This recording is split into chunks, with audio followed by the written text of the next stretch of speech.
On a mild October afternoon in 2013, Ross Ulbricht sat at a worn wooden table in the Glen Park branch of the San Francisco Public Library. His Tor browser glowed on the laptop screen. For the man known online as Dread Pirate Roberts, it felt like any other day, until a sudden crash shattered the calm. He heard a loud bang behind him. Ross turned. In that instant, two figures lunged. One agent swept his laptop off the table.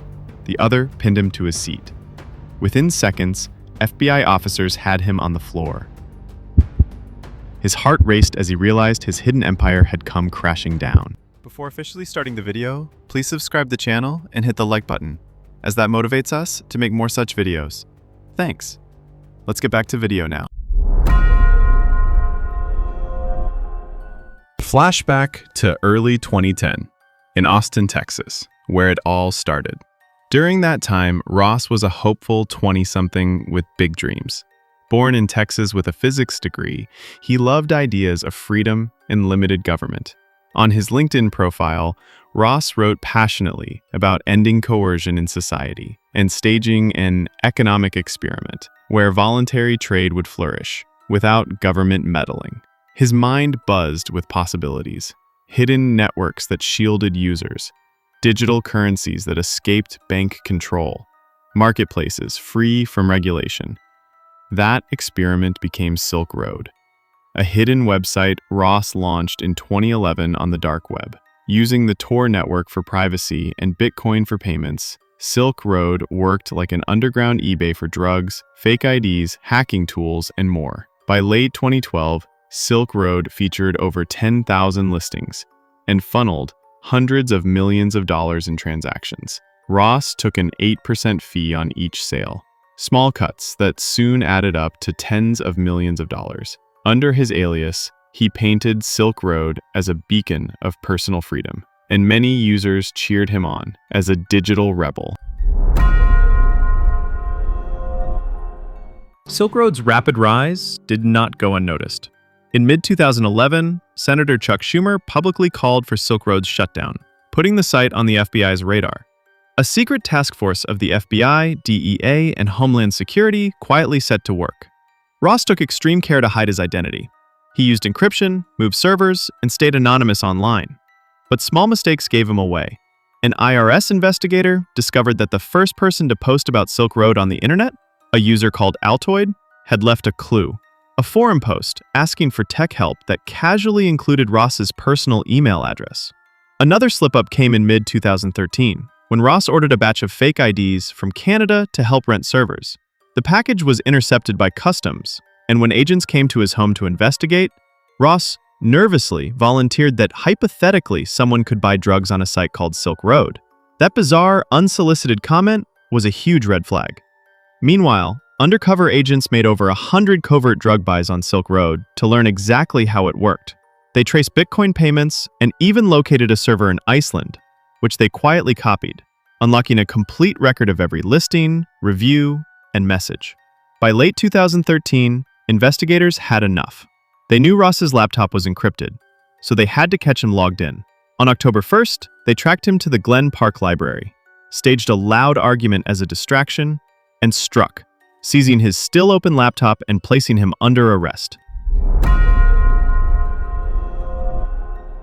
Silk Road fell instantly. Its homepage flipped to an FBI seizure notice. "Sayonara to Silk Road," Senator Schumer declared. Authorities reported they'd seized 174,000 bitcoins, worth about $28 million at the time. In early 2015, Ross Ulbricht stood trial in federal court in New York. Prosecutors presented chat logs in which Ross discussed site operations, transaction records totaling millions of dollars, and emails revealing his ideological motivation. The defense argued Silk Road began as a naive project in service of digital freedom, but the jury convicted him on counts of money laundering, computer hacking, and conspiracy to traffic narcotics. At his sentencing, Ross pleaded for mercy, insisting his intent had been political, not criminal. Yet Judge Catherine Forrest imposed the maximum penalty: 2 life terms plus 40 years with no possibility of parole. The decision stunned observers. Criminal justice reform advocates decried the sentence as disproportionate for a nonviolent computer crime, while others insisted it was justified by Silk Road's massive scale and societal harm. Ross was led away in handcuffs. His idealistic venture turned into a cautionary tale. While in prison, Ross Ulbricht's case sparked worldwide support. Civil liberties groups, crypto enthusiasts, and digital rights activists rallied to his defense as a symbol of online freedom.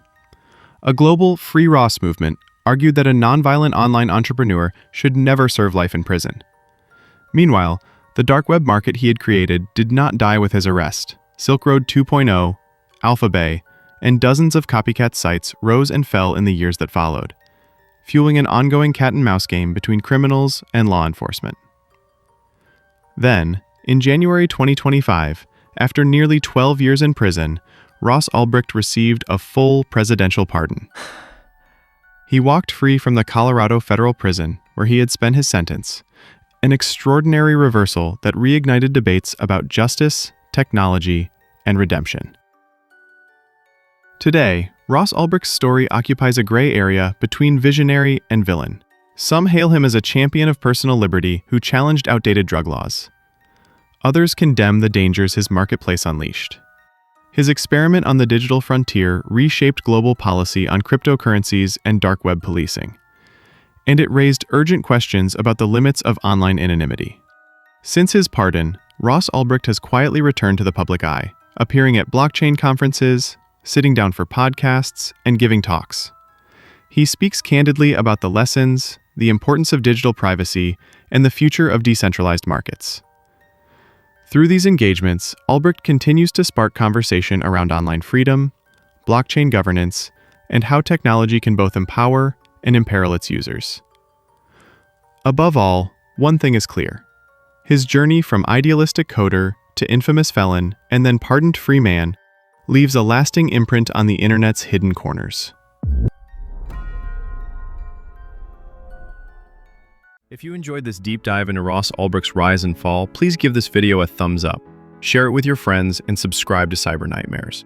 Hit the bell icon so you won't miss our next episode, where we'll unravel more gripping tales from the hidden corners of the internet.